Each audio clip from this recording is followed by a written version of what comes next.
is not shown in the legend, but it is in the line, and that would be the let's see, what's left? The light blue, yes, the light blue, sorry about that, the light blue is sewer fund, and that one is that one shown in the legend, the most precipitous drop over time. We are utilizing quite a hefty amount of that fund balance every year to operate that fund. And the red line that I keep on post there over the top, that's the zero marker. You know, again, it's a dire looking chart.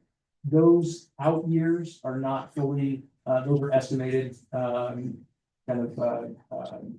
percentage allocation estimates out in the future.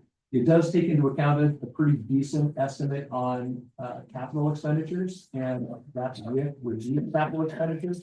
We don't have any. So that's the number one trend there. And if you look at water, the green line, that's the most stable of the four. That spike there is when the fund balance had water loan revenues, timing issues between having the money and then paying that out. The two that are the most dire are the general fund and street fund. They both go negative fairly soon. And that's, again, like I said, with really reducing capital expenditures in both of those funds. So that will be the precursor to how we kind of analyze the indicators by fund. So this sheet, the general fund, as you can see, any fund balance is a key indicator for three of the four funds. Only the water fund is really doesn't have an ending fund balance problem. Not as severe as the rest. It's not optimal. General fund, the other indicator that is particularly noticeable and important in the general fund is personnel service escalation. Like I said, 10 FTE are allocated to that fund alone. So personnel costs are particularly problematic in the general fund. And then capital improvements, while the general fund doesn't have a lot of capital improvements, it has parks capital, and then it would have like facilities, this building. And that's probably all I can think of in the near term. There are some, well, it would have capital from fleet equipment for police vehicles primarily, but parks vehicle as well. So CIP is number 3 on the list, but the hierarchy of the indicators that make revenue a need in the general fund, any fund balance, personal service costs, and then CIP. The street fund, same thing, as you can see, saw from the prior graph. Any fund balance is a dire, shows there's an indicator showing the need for revenue. CIP, that is one we'll be bringing to you soon. The street CIP, once we complete phase 1 of the Collector Street project, which we already have the funding for in hand, which is a very odd situation to have that from the county given to us early before the project is done. We're holding that in capital. That will pay for phase 1 of the Coleman Street Collector project. After that, that's fairly exhausted from CIP. So we'll have to be thinking about what to do with street projects and street funding. M&S, I put preservation in there. Materials and services for the street fund are particularly focused in our preservation work, which is crack seal and seal coat for existing roads. Those aren't capital, those fall into materials and services, but they're like capital because they extend the life of our roads and avoid the need or defer the need for heavy capital expenditures. So they fit in the materials and services category, but they really solve CIP related costs. The water fund doesn't have any fund balance problem. What it does have is a heavy load of future capital improvements that the water master plan has. We will be facing additional supply needs. We have to retrofit the existing storage and look at additional storage. And then there's a bunch of distribution lines that we've made progress on, but there's a lot more to go. So the water fund is high on the CIP. And then it has existing debt service and here we'll be taking on the debt that we're just finishing up projects with. Another 180,000 a year will be coming on. So the combination of future capital and existing and upcoming debt really make revenue an issue for the water fund. Question, and I don't want to jump ahead, so you can stop me if I'm jumping ahead, but with the decline in a couple of key fund balances overall, are we in good enough financial health to borrow if we need to? What's our bond rating at the moment? Two really good questions related. So our bond rating just recently was reduced. I think we're AA minus. That what it went to, and Greg and I just had another meeting with S&P Global on the latest round. They've had some adjustments to the formula, so we're going through a review again. The bond rating is important, but the funding probably that we would be looking at for water and sewer are really USDA, DEQ, so they are not traditional market bonds. That comes into play.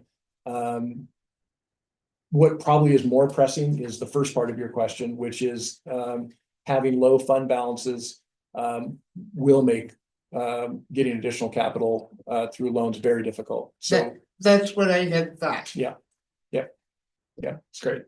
Councilor Raymond. Back to the ending fund balances graph.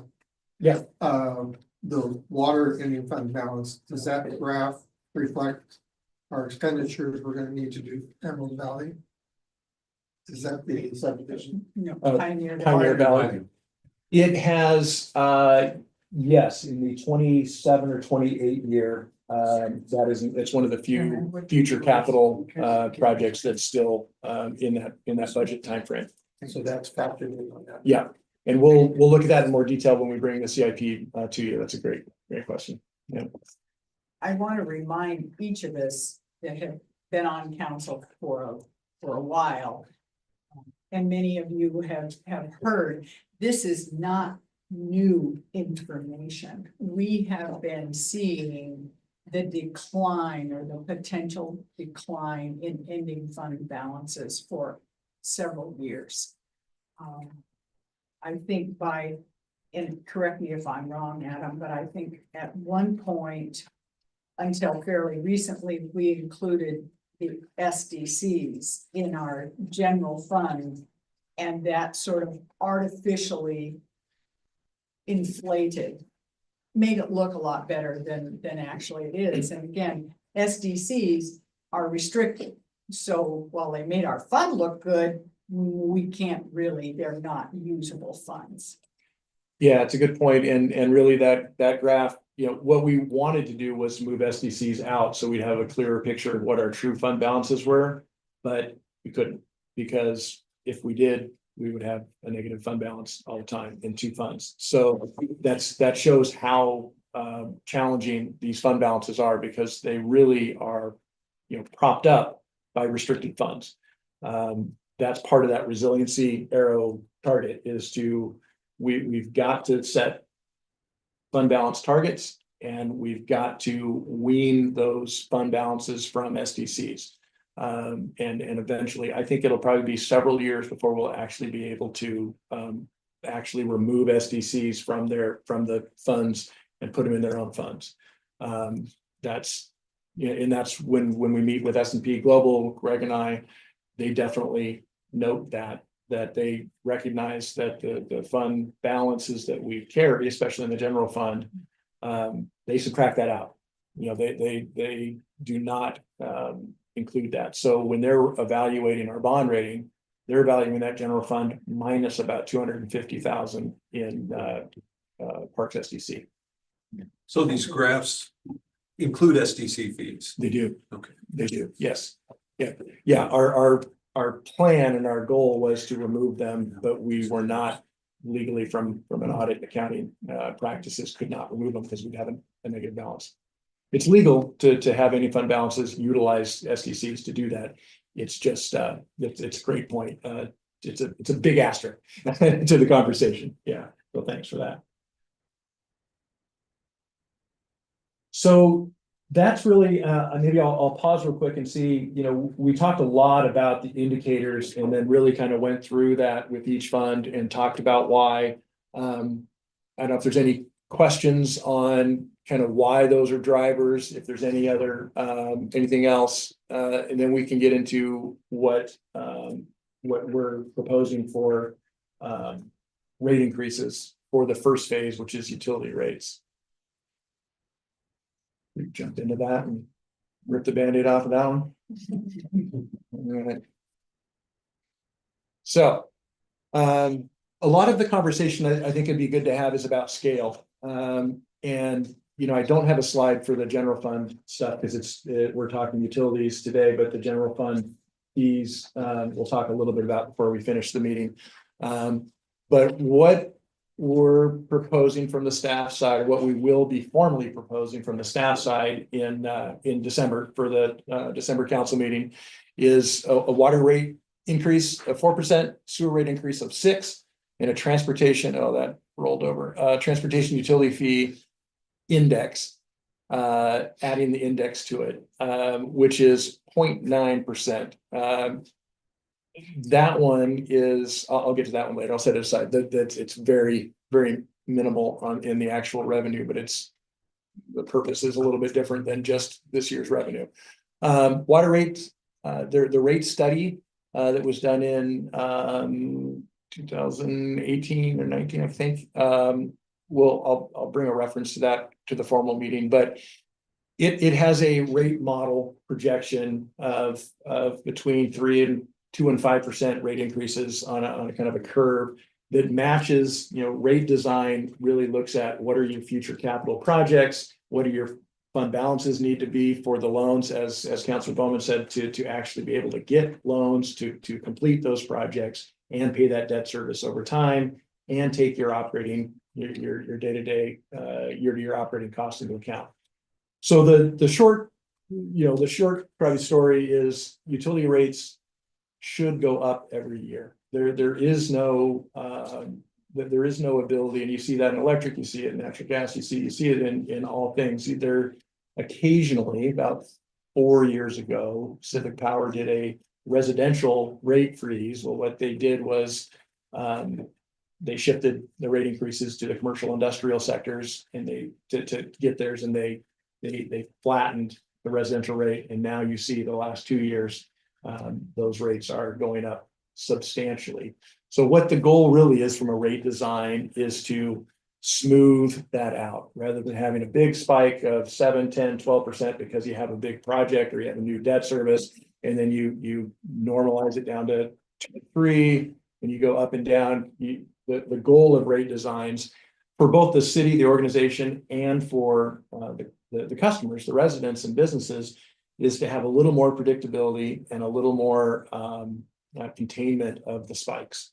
So, I think we've said in the subcommittee meeting, that, and I think I've said it in prior meetings, that I can't imagine a time where you won't have staff sitting at this spot and recommending rate increases. And you don't have to, obviously you all make the decisions, but the rate increases have a direct correlation to the ability to get future loans, the ability to complete often required projects, and those that aren't required, those end up converting to real problematic operating costs because you're repairing something that you should replace.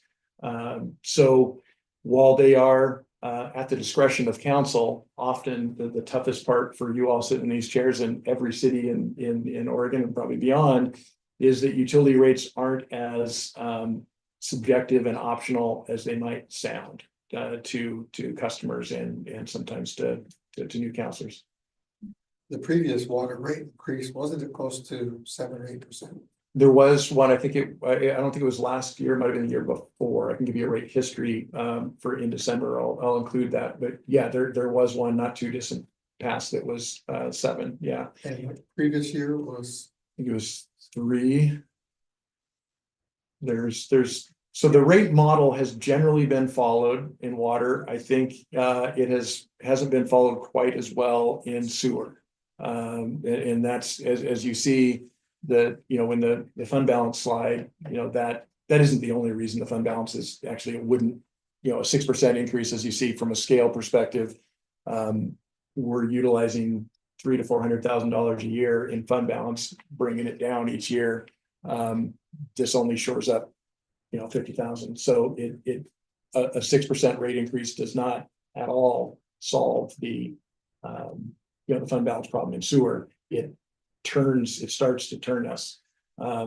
Sewer is going to be a challenge. I think right now, what we don't want to do is create, update the rate design and the rate methodology for sewer until we have our capacity analysis document back from Kennedy Jenks, and possibly what that will tell us is whether we need to do a facilities plan or a master plan update, because that will tell us what our 20-year capital needs are. And you can't really do a quality rate design unless you know what your 20-year capital needs are. So that we're on the 2 to 3 year precipice of doing a rate design review, because we'll have that information, and we'll have some newer data that we're getting right now from that Kennedy Jenks analysis. But so right now, that's why it's a 6%.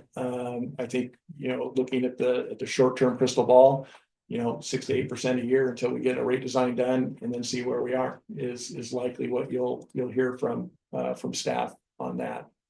And again, a 6% rate increase is a little over 50,000 a year. The rate itself, what that means to a residential customer is in the materials behind this. Goes up to 92 and change from 88.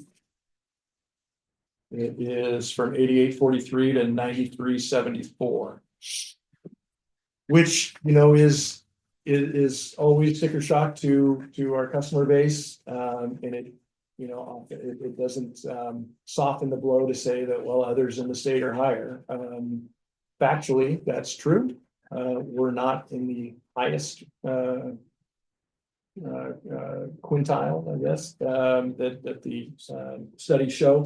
We're still in probably the top 25% or so, probably top quarter, dropping rapidly as other communities have to do major capital work like Coburg did with the system that's in place now. I think we have some advantages from a CIP. The plant is operated very well. The type of system we have makes the plant function well with the septics. The flip side of a step system is operations and maintenance costs right now are going to be significant for a collection system, more significant than a standard gravity collection system would be. So that's what we have to factor in, as well as a 3 to 5 year window where we'll know more about infrastructure needs at the plant itself. But the collection system is probably the fewer zeros typically on the bill, on the capital cost, but coming right up on us. Brian could speak for a long while detailing out what stuff is we're likely to see with the floats, the panels, the things that are hitting that 10, 12, 15 year mark for replacement. The plant is a different animal. We'll get some information from Kennedy Jenks, but so the sewer rate increase being slightly more than water is really because the fund balance is dropping so quickly, and we need to stabilize that for operations and maintenance and that smaller collections capital coming. The water 4%, it's the most stable. I think we talked about a 5 in the subcommittee, 5 and 5, and re-looking at everything and cranking it. I think we're better off to utilize a little more of the rate increase over to sewer. The water, the fund balances aren't as significantly a problem in water. And after we finish the well 3 treatment and transmission line to connect that and get that online. We have the opportunity of a little bit of a pause to look at what do we do next and how do we fund it? That's so we don't have, other than PVE, we don't have a ton of capital, immediate capital projects pushing us on the water side. So the 4% really is targeted to not lose ground. That's really what that 4% is equivalent to. That 35.8 keeps us from eroding and going backwards on the ending fund balance. I would wholeheartedly agree if somebody felt like it was important to raise it more than 4. I think 4 is really the floor at what we need to increase water. Now I'll talk transportation utility fee. The resolution has a section in it that says it should be reviewed every year, and the ENR, which is the Engineering News Record index, should be a part of that review. I think it's past time probably to convert that from just reviewing it to using the ENR as the index and having that go up every year to keep pace with what it's intended to pay for, which is road construction projects. The Engineering News Record really tracks construction costs, and as you've heard us say and you've seen out there, is that all of our projects are coming in way higher than what we're estimating. And if we're having a revenue stream that is flat, which the TUF has been flat for 3+ years, it is really losing ground because that is attempting to pay for things that are costing more and more, but the revenue is flat. So the attaching an ENR, which is on the November 2024 ENR, which the current resolution calls out the November month, is 0.9. So, 0.9%, which is great when we go out to bid in February, March, hopefully for our Collector Street project. Means we'll get competitive. That would be an indicator that the outrageous pricing maybe is slowing down for projects. The flip side is when you index a revenue stream to it, that also then doesn't go up as fast. So I have a slide that helps explain this, and then it applies, I think, to all of our utility rates as well. There's just a quick kind of back of the napkin analysis of just residential on TUF. It just is a not commercial industrial, but it really shows kind of the same thing as we tell youngsters, is to start saving, start putting the deferred comp and the 401k stuff, because when you start it young, compounding over time does wonders. This shows missed opportunities of not attaching an ENR. You see the ENRs in prior years, 22 and 23 especially, were way up there. Had that been in place where the index was utilized each year, that's the differential in revenue, the yellow box of what we would have. You see the compounding each year of what that goes up when you do have rates, and that really applies to water and sewer as well. The rate increases are 2% of the priors that had an increase. So you are building that, and when you don't do that, you're really foregoing revenue that you really need. So then, given the fact all the higher percentages in the past, why would we go with such a low 0.9%? It's the index that's there now. We definitely could. I contemplated, suggesting. I think that's a great conversation, and we definitely could look at adjusting this to say, recognizing that there has been that we've lost ground, that more than a 0.9 is justified and available. And the way the resolution is written, it doesn't. That's staying within the methodology, just attaching a higher percent than the November 2024 0.9%. I think council could do that. And I think that is very viable and smart to do. And what I was plugging in was at least get the index going, get it embedded into our systems and use it each year.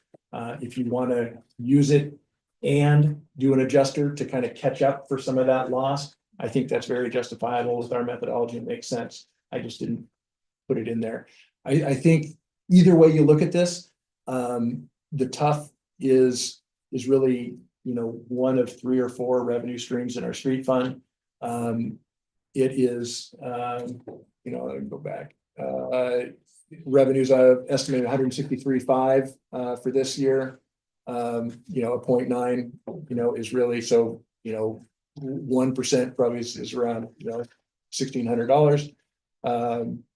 So, you go to 3%, do a 3 or a 5, you're in the, you're in the $5,000 to $7,000 range. So it's worthwhile. It isn't game changer money, but I think the goal is for that revenue stream to at least get back on track to not lose ground over time. So open conversation for December on how you want to approach that. And a possibility, one that just comes to my mind would be average that percentage increase over that period of time. And we look at something like that, and that my rough ballpark would be something about a 4% Mhm. increase. Councilor Wayne. So if I'm reading this right, the ENR of 0.9% equals $1,471. That's based on the 2025 revenues of 163.5. So even if it went to 2.5%, which was the rate previously, that only brings it up to $4,087, just a gain of $2,616. So it's very small amounts of money. But remember, just as this exercise is, well, yeah. And the impact, is the good part about the percentage impact. Look at the $7 that everyone pays now.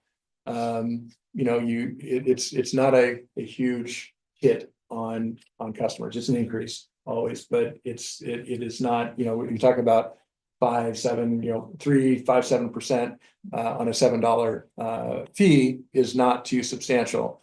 Our residential, our commercial industrial customers obviously pay more on a monthly basis than that. So it is a little more of a hit depending upon what kind of a business customer they are. This is a monthly rate. Correct. Mm-hmm. But yes, it's not a massive revenue stream, and really, since that's been instituted, there's also been a new about $110,000 of debt for some projects. So, basically the TUF currently is paying, the majority of that is going to be out. And that's mentally in my head, I allocate that TUF to that debt service because that debt service came on after the TUF came into being, so they could finance that.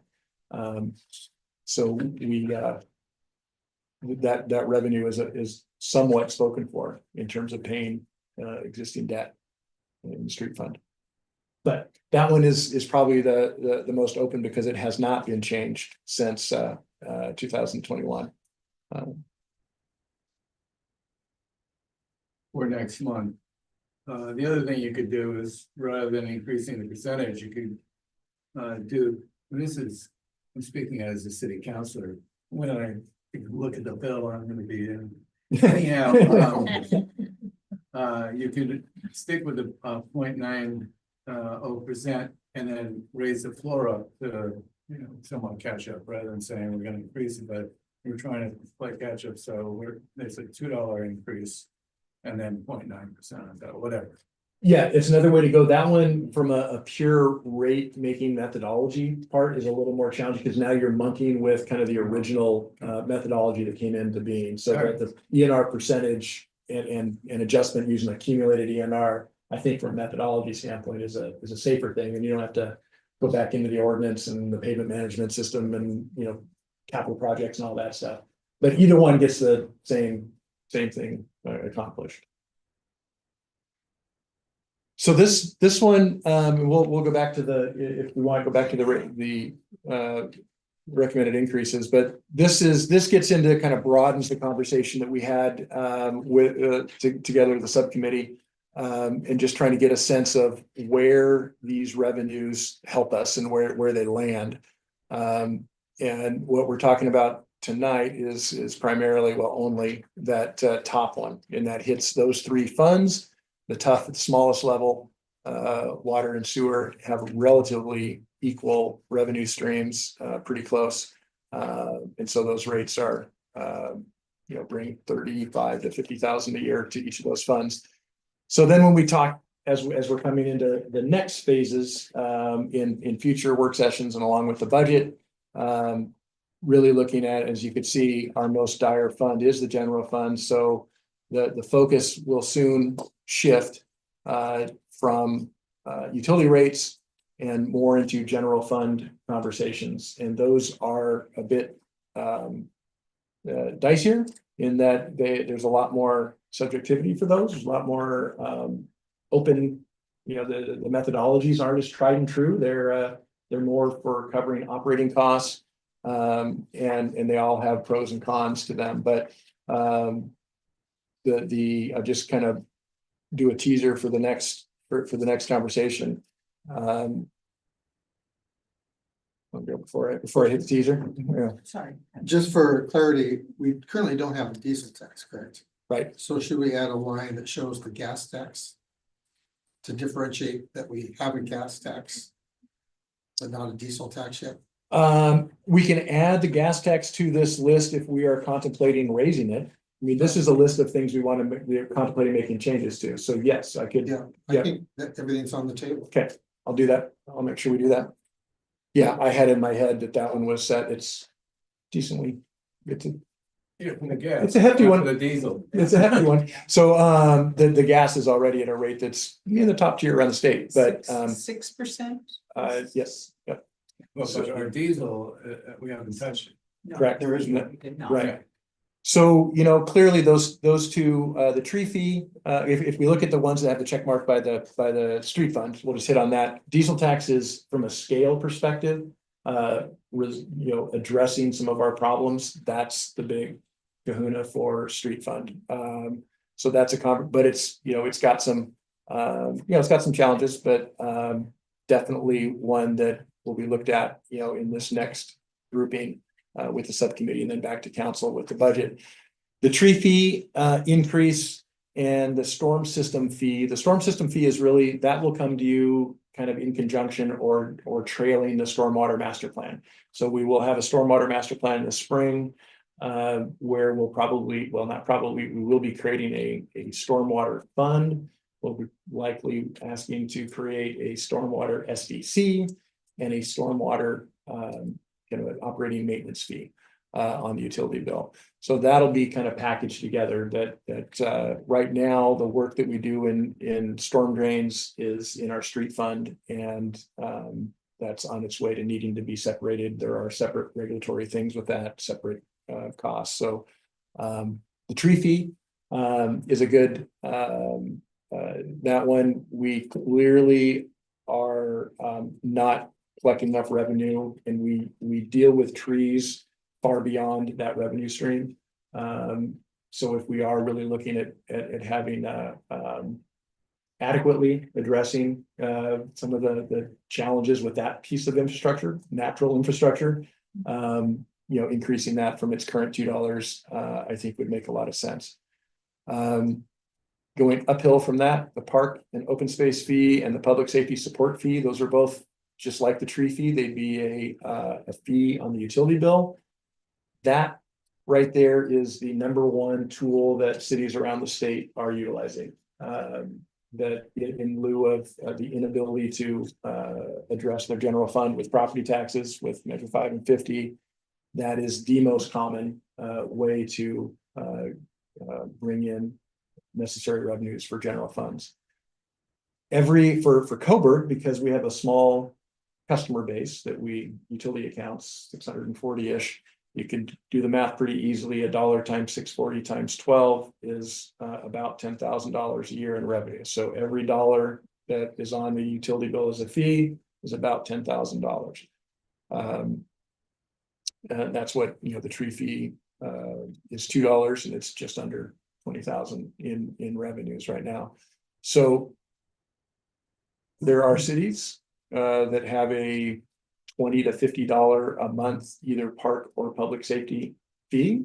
That's hefty, but that they also have a larger denominator to multiply that. They have a larger customer base to multiply that by.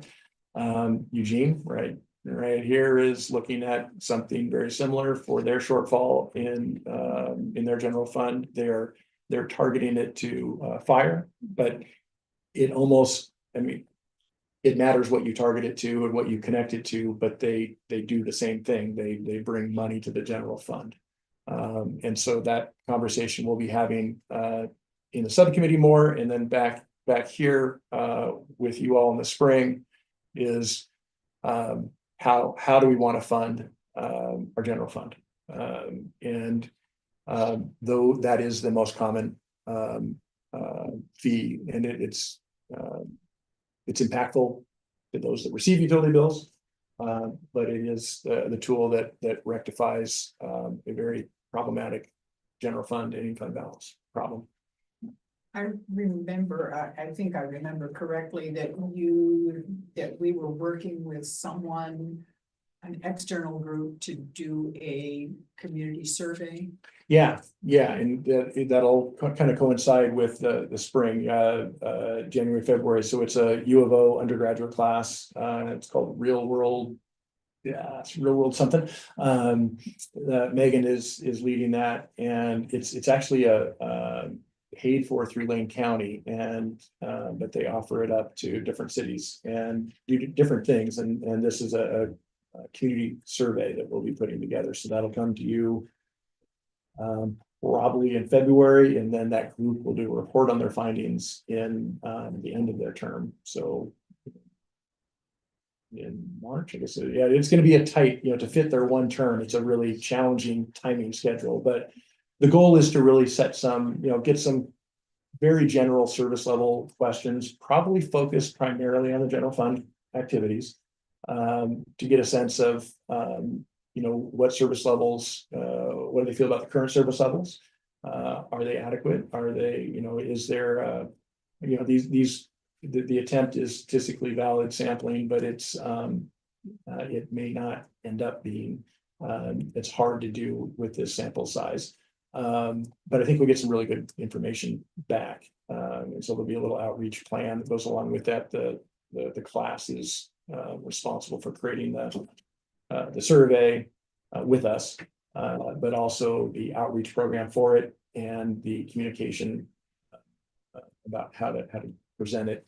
And then that hopefully will feed some of our strategic plan conversations about really when we're talking about core services, service levels, and the funds necessary to meet those. That's really those are the three things. Give us that input about what's important to this community too. And Could be an indicator. Yeah. Yep.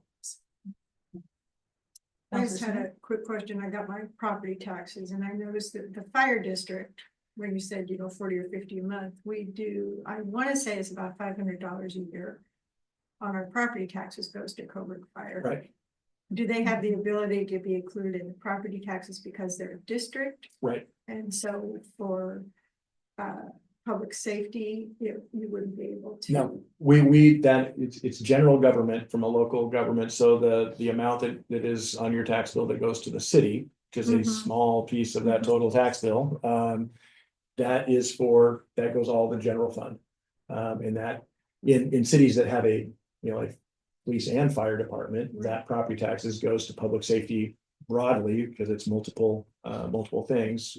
For Coburg, we have, the general fund is the number one expenditure is police, and then parks, municipal courts, then planning, and then it drops really down below that to a lot of smaller miscellaneous things. As a fire districts are 100% funded through, not 100, but 90+% funded through property taxes, and they have their own property taxing ability. So that's basically the levy is that by levy?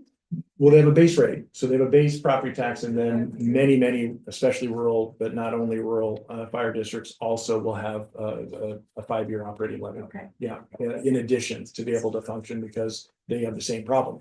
Property taxes by themselves are not keeping up, and many fire districts are really struggling. Councilor Lehman? So with adding the gas tax to be one of the categories, we have 7 categories. 3 of them we require to be on the ballot: the diesel tax, the local option, and the increase in the gas tax. Is that correct? At least. At least two of those three, increasing the gas tax, I'd have to get back to you to see if that is required to go. You have the opportunity, if it isn't required, you could still have it go. It, practically speaking, yes, I think I'd want to get back to you to say what your legal minimums are. For sure, the local option and for sure the diesel tax. The increase to the gas tax, I'd have to double Well, check. without making any statements that turn out to be untrue, when we instituted the gas tax, it had to be on the ballot. Right, So I would imagine that amending the gas tax in any way, up or down, would also have to be on the ballot. I mean, Well, when we went from 3% to 6%, did we have to go on the ballot for that? Or we We just, did put it on the ballot. yes. the question of whether it's legally required, I'll get back to you. I was in Ashland, we had a food and beverage tax and that was a ongoing debate. 15-20 year debate. And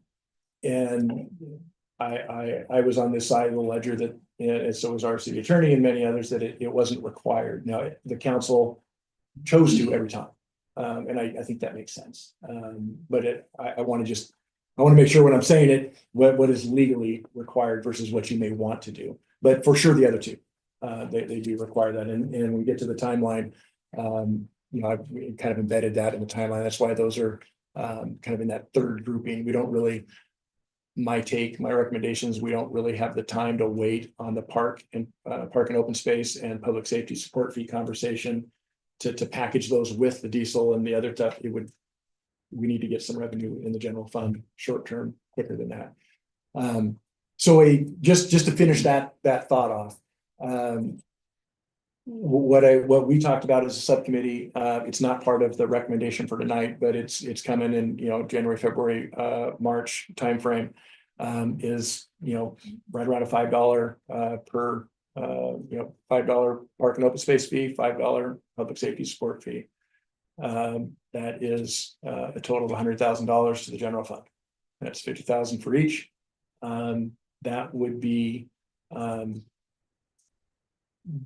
instrumental in righting that ship. It does not, doesn't solve it, doesn't put the arrow right over to resiliency, on the arrow that I showed at the beginning, but that is a big step from survivability to sustainability, is having a revenue stream that you can count on that is able to be spent on general operations and maintenance in both of those categories. So what you choose to do, is definitely, we'll talk about the pros and cons and where all that fits. And eventually it gets to a service level conversation, because if there just isn't money in the general fund, we have to change service levels or do something different on the expense side. Counselor Bowman? Oh, will there be a report issued by the revenue subcommittee? I don't know. I don't know if we've, that where I think we started and put into we didn't create it like an ad hoc committee. The Transportation Safety Ad Hoc Committee did it was embedded into their charge and the timeline, and it had a final report come back. That wasn't, there isn't as much formality to there doesn't have to be as much formality to a council subcommittee. Understood. But I think we can do a summary. And the idea also is breaking it into pieces, but for the December meeting for this recommendation, I think they can verbally tell you what they think tonight, and we can definitely have a subcommittee meeting to make sure that we have something in the formal if that's desired. I mean, I personally would appreciate it, and I'm perfectly willing to take their recommendations individually or however it's decided to do. But I personally would appreciate some sort of a summary so I can sort of zoom out and get the big picture all at once, as well as each individual piece. I think that would be very helpful for me and probably for most of us too. I think this, certainly a summary of our thoughts and recommendations is doable.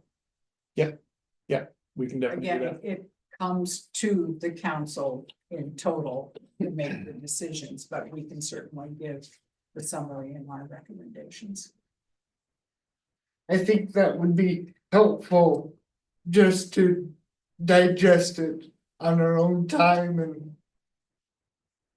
Yeah, I think if it works for everyone, I think because we're kind of taking rolling recommendations of the group, they're not going through all of it and then providing one complete recommendation.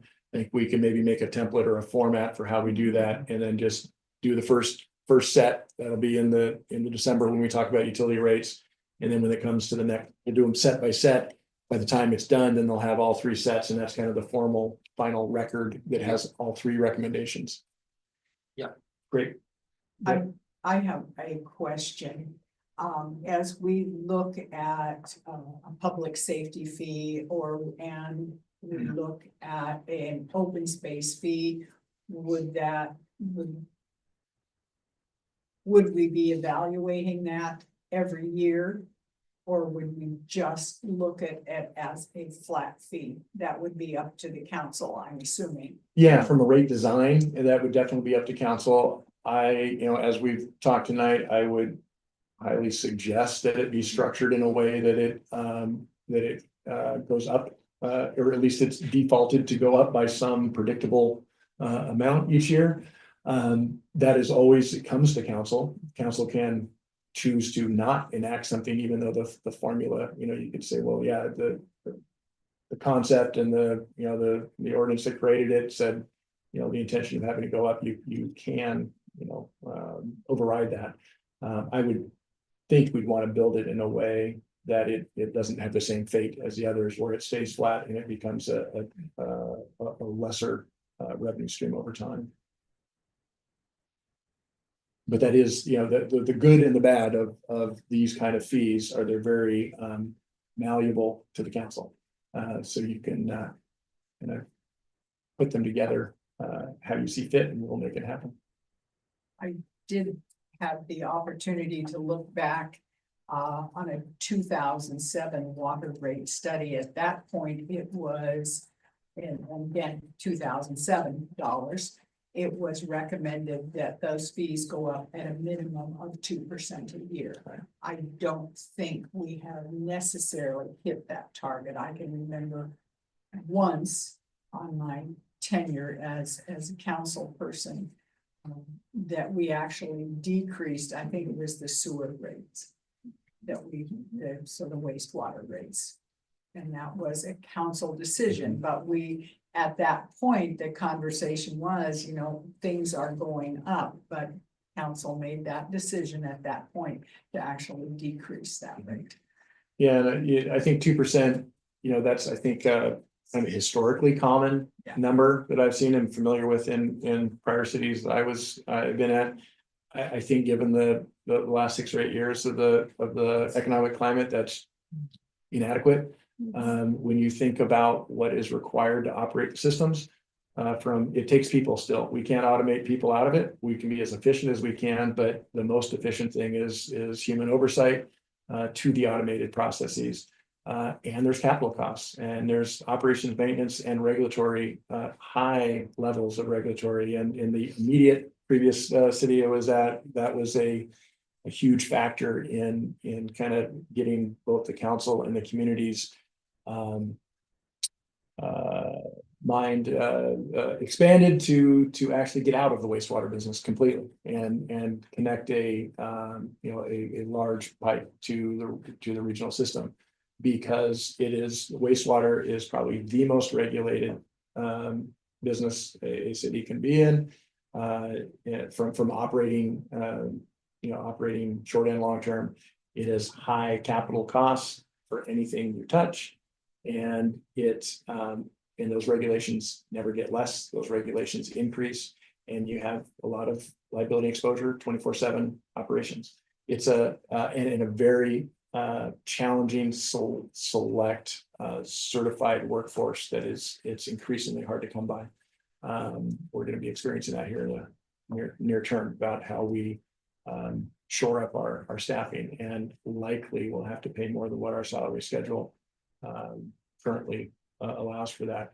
A level 2 operator, we are extremely fortunate with behind my right shoulder to have our director have that certification, but we need to have another person on staff that has that, and those are very hard to come by. It's we've been talking with others in the region, and everyone is scrambling. Even the large, the Eugene Springfield, the metropolitan system. I just got an email back from them about their struggles on getting certified people in the door. And they pay at a different wage than us, and they still have trouble. So, the utility businesses are expensive. And water, as I talked about earlier, from the capital side, operations and maintenance, it's slightly easier to and less expensive to manage. But the capital is really significant right out in front of us that we know we have in the next 10 years. So that's high cost. So 2% would be great. I would just want to warn you that from these seats here, you probably won't hear 2% as recommended. It's just hard. Those costs are just rising. And if we had instituted the 2% every single year, we would probably be in a better place now than we. You'd be incrementally better off. Mhm. Yes. Einstein's. Yeah, Hindsight, right. well, Yeah. It's always way better than trying to look forward. Yeah, Counselor Wells. it's curious, why don't we tag it to like a CPI index or something like that? That would be so much easier to defend rather than reviewing this every year like this. And it's reasonable. I mean, if your costs are going up generally by a CPI index inflation rate, why would revenue? And that's what those rate models do. They break down, they use ENR for the construction side. For the capital side, you use that construction index. And then for the operation and maintenance, at least a portion of that, the labor cost is assigned a CPI. So rate models and rate methodologies take all that into account. And like I said, we're a couple of years away on both sides to redo that. On the water side, it's probably one layer further off than on the sewer side. When we finish our water projects, exhaust the loans, get our final drawdowns from the current loans, start paying that debt service and taking that pause. What is almost for sure to come back at us is when we're looking at additional loans and additional funding opportunities, they're going to say, hey, you need to update your master plan. Because the master plan is 2014 or 16? 16, but based on 13 and 14 data. That's right. So the data is 10 years old, and how the speed at which we were able to knock things off the project list slowed down because of pandemic, the rising costs, all that. So to get any additional loans, we're gonna have to do a master plan. That then on the tail end of that would be a rate. Because then you have the information you need to be able to do exactly what you're talking about is an updated rate study. And so I would say in 5 years, we'll have an updated water and wastewater rate methodology and updated study. Until then, I think we have the prior one to rely on to some degree. And then we have our financials to look at to say, how do we do better than treading water? We will at least tread water, but how do we incrementally do better than treading? And then get us to that spot where we have a new rate study and a rate model that brings it forward. And you're absolutely right. The most, and that's what cities try to do, is have councils, understand and adhere to that model that embeds all that stuff in it. It's just very challenging on a customer base because those rates are very often vastly in the 6 to 10% a year rate range, and that's just hard. But it's real. This is a timeline. The blues I intended to try to be council. The yellows are the subcommittee, and the green is the community. That's probably a target spot for elections. So that's kind of the path we're trying to march along. There's plus or minuses in the month to months on that. but I think the goal, you know, is that this is a substantial part of our shared workload is working through all this financials, and then of course the budget comes in. There's a slight pause in this work, April to July, so we can actually do the budget and get that part done, and then the revenue subcommittee would pick back up again with the intention that the work of the subcommittee February to April will end up with a recommendation that will be embedded in the budget and approved to be effective July 1, whatever council is interested in approving that has a general fund revenue implication would be effective July 1. And work through the budget process to get there, and then reconvene again and start talking about that third chunk, which is the diesel tax, local option levy. You know, those are not foregone conclusions either from the staff side. These aren't, that bucket is probably the most unknown or we don't have any clear recommendations. So I just want to make sure that we're not advocating necessarily for any of those. We're on the third bucket, we're saying those are options, those are tools out there. But if it does go to the ballot, we all behind the table need to get out here and really push. You're right, and we did that with the gas tax increase last time around. As I recall, it failed the first time it was brought to the voters. Yes. Because we didn't get out and have those conversations. But the second time it was on the ballot, each of us as council members took sort of a section of the city and went to each household and had those conversations, and it passed by wide margin at that point. So yeah, it is incumbent upon us, irregardless of what we decide, that we are open to having those conversations with our community. I think it's passed almost 70%. Yes, I believe you're correct. So That was it. Okay. Just going back and let's leave it on that when we talk. So, time for questions, conversation. What? Thoughts? December meeting, 2 weeks from now. What's on the agenda for the rate increase versus February? The rate resolutions that are in the packet. Okay. That's the goal. And they'd be, if approved, in December, they would be effective February 1. So we have enough time to let the community know that those are coming and we get our systems do what we need to do. They would come in, they'd be effective February 1, which means the March bill, the March, when you pay your February bill in March. So in March is when it would feel the pocketbook to the community. When in the packet, could we see not only what it does for the city, but what the individual bill would look like? For the challenge, of course, is a typical residential bill. Is that what you're? How much it's going up by? Those are in the resolution here. So the water resolution, I mean, added on to the existing. Instead of a percentage, you're talking about a dollar amount? Yes. yeah, that's in the resolution. So on page 8 of the packet is the water one. So instead of it being for a residential base fee of currently $59.36, it would be $62.33. And then $4.18 is the price per thousand.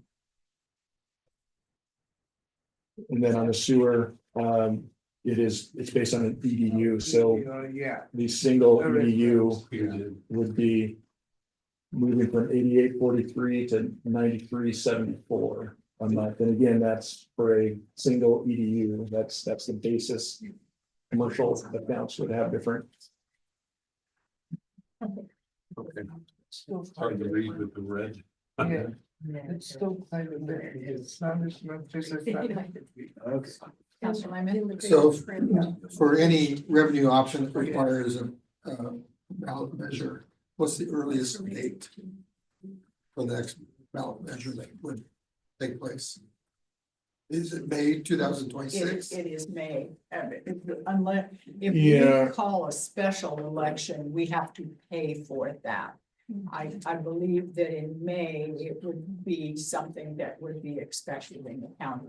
Here it says May 26. Right, so May 25, Oh, it would be 25. challenging because when you back up the time for May 25, you have to have resolutions passed.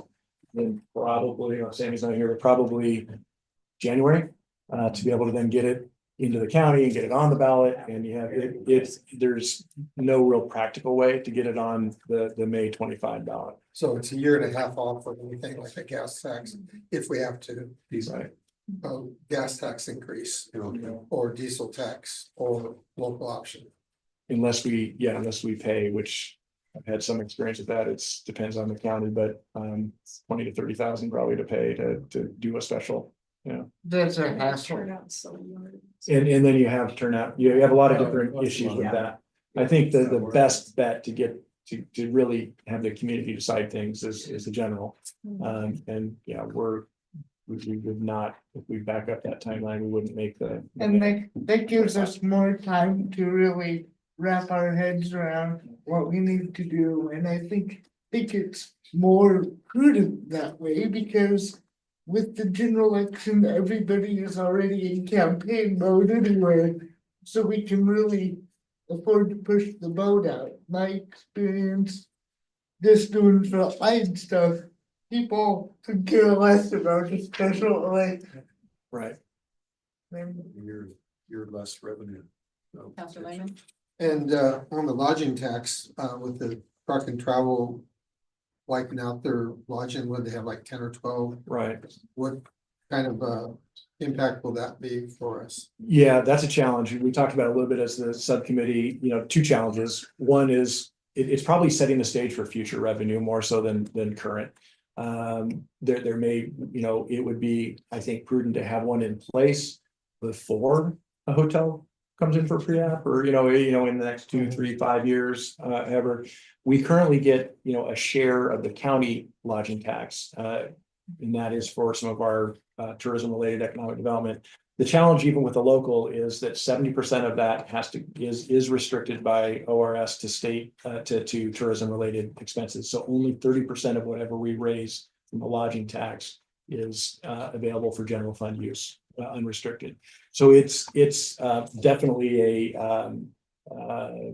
it's a long-term play. So we don't currently have a local Correct. lodging tax. Correct. I think it's a smart thing to do. It is not an immediate year 1, year 2 revenue producer.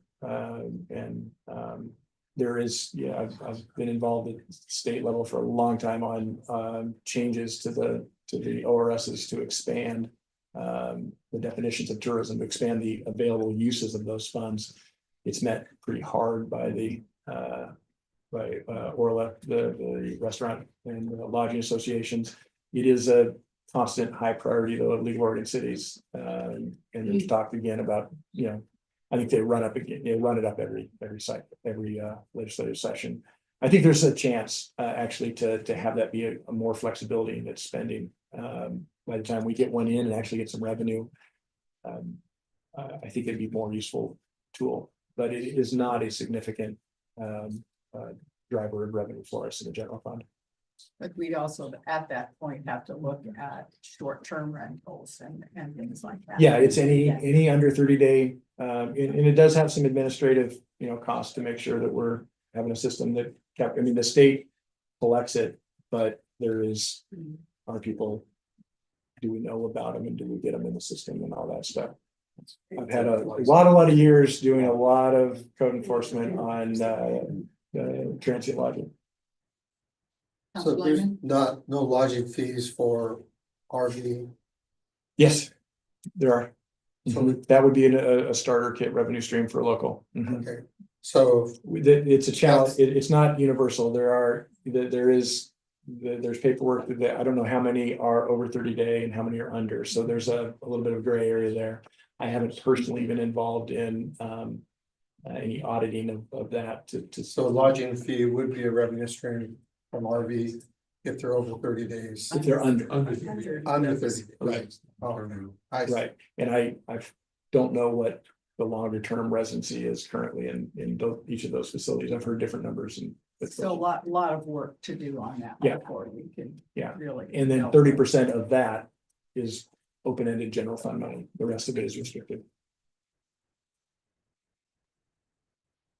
So that is, I think, what I guess maybe before, we'll put a formal thing in. I don't know if anybody on subcommittee, from a recommendation standpoint. I think this was somewhat of a repeat or summarizing of what we went over in 2 meetings. We were at the whiteboard, and really I had all kinds of stuff about water rate design changes for the consumption amount versus the base fee, and all of that stuff, I think, is for us to be thinking about, but not for this round. But I don't know if for the rest of the council's benefit, if there's anything else from the subcommittee. Say anything, Counselor Engelbretson? Yeah, I mean, I could speak to it a little bit just to, hear from somebody on the committee, and that, I guess I'm supportive of the proposed rate increases. I kind of feel like it's really the only prudent way forward. If, we have to keep up with our expenses. And inflation is just something that's kind of always been there, but, again, in decades past, it was kind of like 3% was kind of everybody's normal,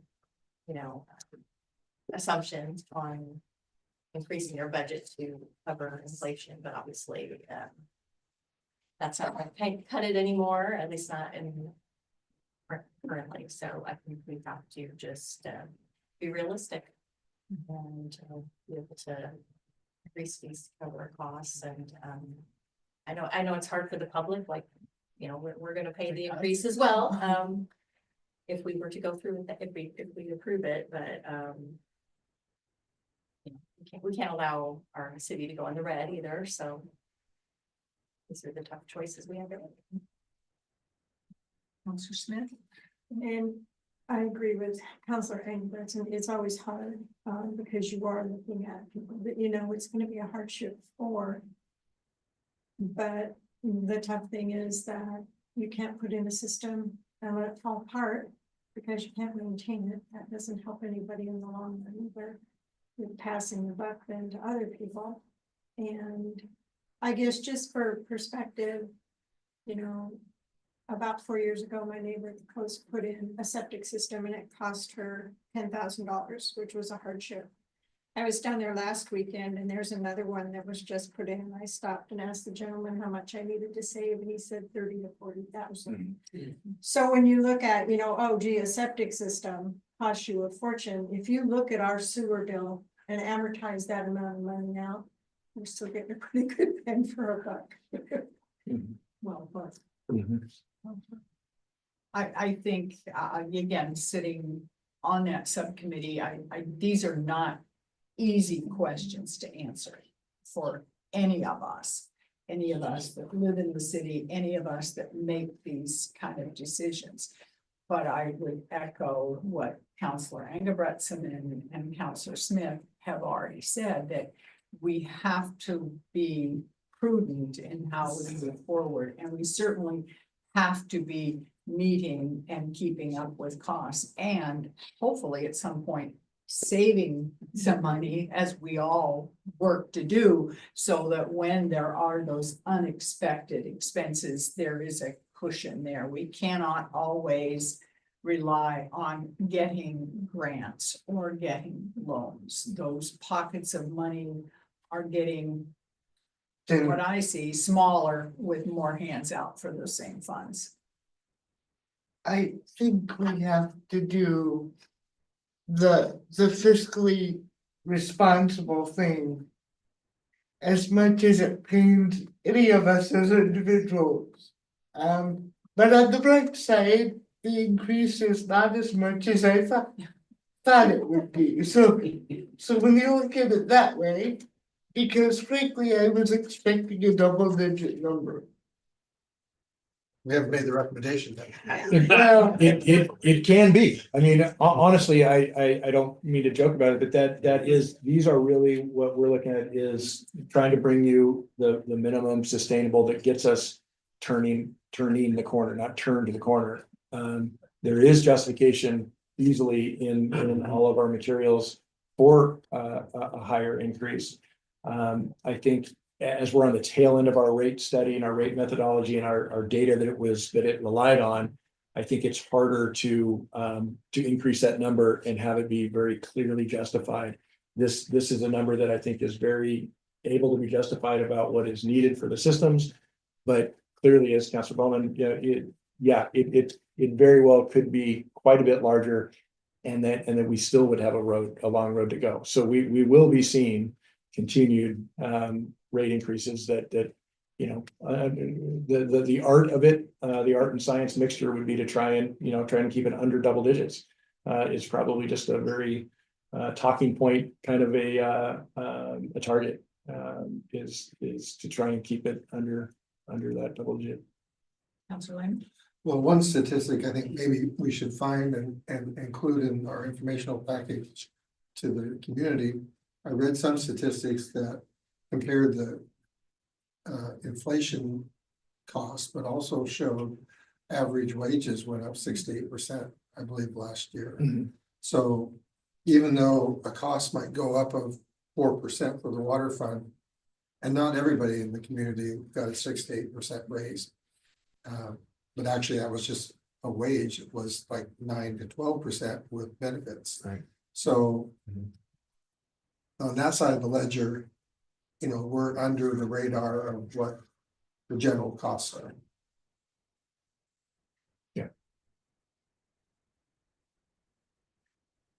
Councilor Wells? No, well, I mean, I certainly understand the need to increase sewer rates. For example, when I came on city council 2 years ago now, first thing I said is that I can't wait to see the time that we pay off the debt on the sewer system so that our rates go down.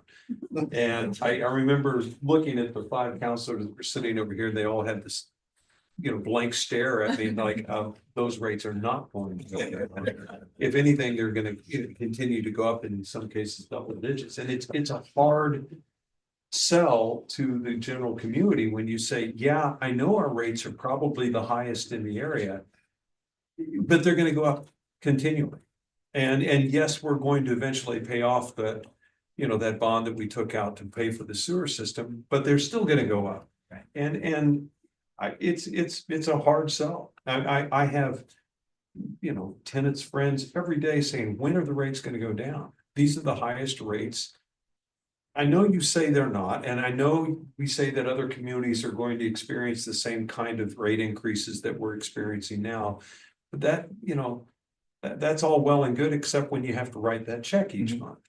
And this is we all understand why the rates have to go up, but this is not an easy sell.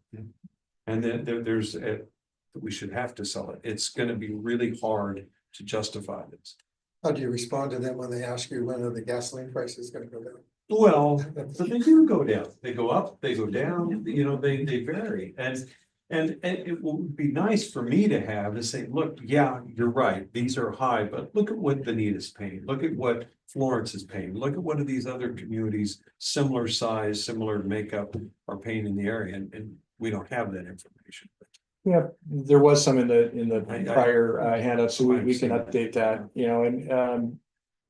a challenge is the number of customers we're dividing our costs by. Yeah, That makes that really tough to ever be an apples to apples conversation. right, And the other one that's inherent in most all utility operators or businesses, cities, is the loans that we take out often, almost always, are for a duration longer than the useful life of the asset that we're getting. Yeah. So we are replacing that asset on the treatment plants, the actual pipes in the ground that matches up. But for anything but pipes in the ground, you're doing a 30 or oftentimes a 35 or a 40-year note, USDA, so you can keep the rates down.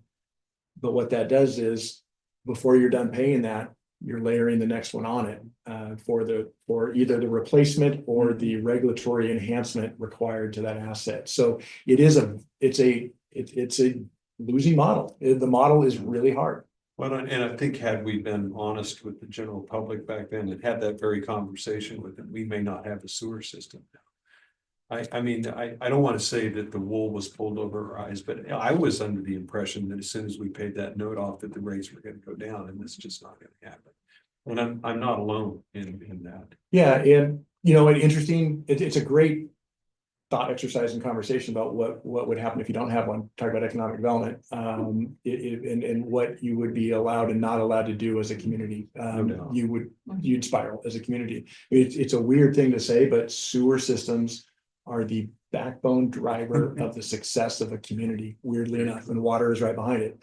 And our nitrate levels were going up in the ground. We're facing fine. You get to taste it. So it's, yeah, it's one that's it's a toughie, for all the reasons. I don't disagree at all. You know, I've had 20 or 30 years of these conversations, you know, in several different cities with different scenarios. You know, one of the things that is a long-term look, and we can talk more about at the retreat, is, you know, what does regionalization look like? So how do you take that 640, that denominator that we have to divide everything by? How do we change the math of that? And when we're talking about water, we've already had that conversation here. We're pursuing that is a supply, not a, you know, that's a component of a regional, is supply solution from a regional partner. Waste is a little different. The way this one was built, we kind of indirectly already are. We're rubber tired connected to the regional system, right? I mean, because they're pumped and it's trucked and it's dumped, the sludge. So in a way, we are part of a regional system, but in all of this, and Brian and I were that's why we were talking to the Metropolitan Sewer Group, is there an opportunity or to look at IGAs for them to operate our plant? The answer short term is no. Nobody's really, we're not super, I mean, for the same reasons we're talking, it's not a great deal on their part. They're having their own struggles, but that is a long-term brainstorming thing about what components of local government, utilities or general, can be regionalized and still maintain the character of a community. That's an inherent challenge, but I think that's the macro conversation with all of this. And, you know, we're doing that now with LCOG and our IT services. We're looking at that with some of our financial services. We're looking at that with our vegetation management, doing a combined contract with Veneta, possibly. That's totally small dollars.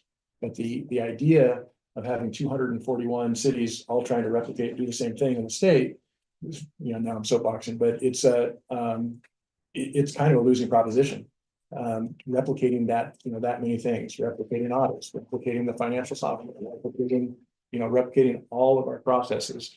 But we're going to belabor this, but you do have a point. I mean, we have excess capacity in our sewer system, our treatment plant. As I recall, we're 50% capacity or something like that. Brian, isn't that right? We have some, you know, that will be taken up and then some with the 107 acres. Check and just make sure that no one fell. Oh. Heard that noise. Knock on the. There he is. He's fine. He's up. He's good. I'm good. Thank you. Anyway, We have some growth capacity. We're required to have some, you know, Right. capacity available for growth. But the 107 acres, if it develops as the region is hoping, that takes our capacity and then some like that. I mean, it's really incremental. But the plant versus the collection system capacity is a in-depth conversation, but you know, growth, you know, growth pays for itself on the utility side of our world. Growth does not pay for itself in the general fund side of our world, the way our property tax system works. So whereas you increase that denominator to help pay for the utility rate side, that does offer some incremental relief to the amount that it has to rise, the rate. It doesn't mean it can stay flat, but we end up, you know, getting ourselves further in the hole on the general fund side with that growth. So mixed bag. Councilor Bowman. I just wanted to say, I agree with my friend Councilor Wells. Rates are always a double-edged sword, no matter which way you cut the cake. The best thing we can do as elected councilors and as the mayor and as community leaders is try to be as transparent as possible with what our logic is. And as long as we do that, I have no doubt that the community will pull together and do what needs to be done, because I've been involved in this community for going on a quarter of a century, and I've seen it go through much tougher challenges than rate increases. We've gone through so much since 2000. It's unbelievable. So I have every confidence that the community will do what needs to be done because we understand what needs to be done. As long as we make transparent, consistent, and communicate clearly, I have every confidence in the world that at the end of the day, we'll be all right. Well put. Thank you.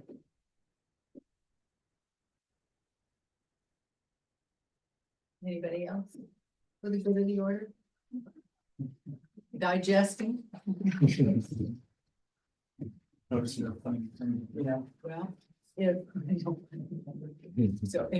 if there is nothing else for the good of the order, I will adjourn us at 7:35. Yeah. But I Yeah. agree, yes, You're. I agree with- brother. my, Unless we're. my friend, I do agree with you. And there wasn't. Yeah, there, yeah, and underneath the business is that. It's somebody that doesn't want to get into that business. Yeah, it's somebody- Contract. Yeah. I don't understand. Well, But they're. I was. Yeah. I was. That's unfortunate. That's the unfortunate part. Yeah.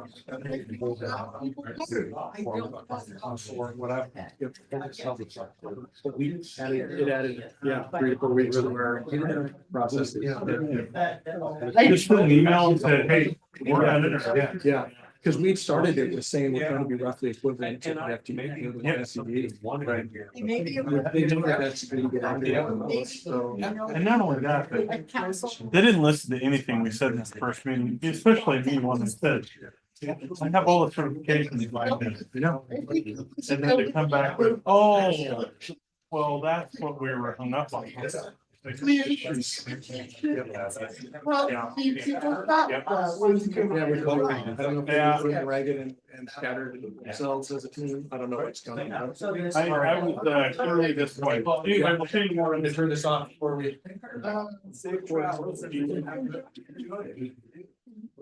I did want to say that at the end though, because You too, we'll see you. It'll be fun. It'll be fun. What's new, John? Not much. Kevin, what's your availability in December? We had a big fire in our block. It's like that. So we'll meet after. Yeah. Yes. Adam, do you have any dates in mind for the subcommittee? I don't. December? We probably need to do it at the very end. The short ones that you get, I'll look over how we do it. I can write it up, but. Very nicely. And I'll figure out. yeah, We're looking at it. That's exciting. Is The other thing also. Well, I just it's on the 12th. I think we have to get together to just stay. See that? So we could be. And then the 10th is the Tuesday, that's. I'll just do it quick. And then have the 12th. I saw it on Thursday the 12th. Oh, must have been so that in already. So I think we that's did, why I yeah. was kind of giving So you a heads up. Tuesday the 10th and Tuesday Yeah. Thursday. Okay, But- get it over earlier. Recommendation. Well, it's part of only if you're gonna ask for it. yeah, I was not meaning to make more work. No, no, I think it makes sense. Sorry. We're just trying to get our timing right.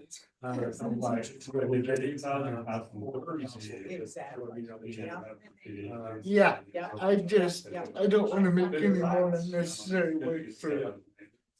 It's a relatively straightforward thing that we figure out how we. I can write up kind of a draft from it. Send it. I made it back in the day, I never got HGN, that came out. So. all my That was. stuff, right? Probably, I think, that would be all right. Yeah, and so it's like, it was one of those things where. I had a couple of crashes. It's like, oh, here we go, I'm done for the night, you know. Look at some of the stuff and, you know, obviously they're not gonna. How. Does that work? What's changed? Even Even the equipment, like, yeah, when you get. in the Got the car, eyes crossed, lines, make sure everything's right. and then you're Yeah. recording It'd be nice at as council then, Yep. with the celebration, because then council can. Yep, we're ready for This that. is what we're, So they. this they is what we're shot around doing, their and this is van. why. Yeah, that will be nice. Yeah, good. An Yep, entry let's level. do that. You know, kind of a hybrid. Got a test and apply it into the entry level aspect, that's, like I said. How are you, Nancy? Graduation, Justin says you won't.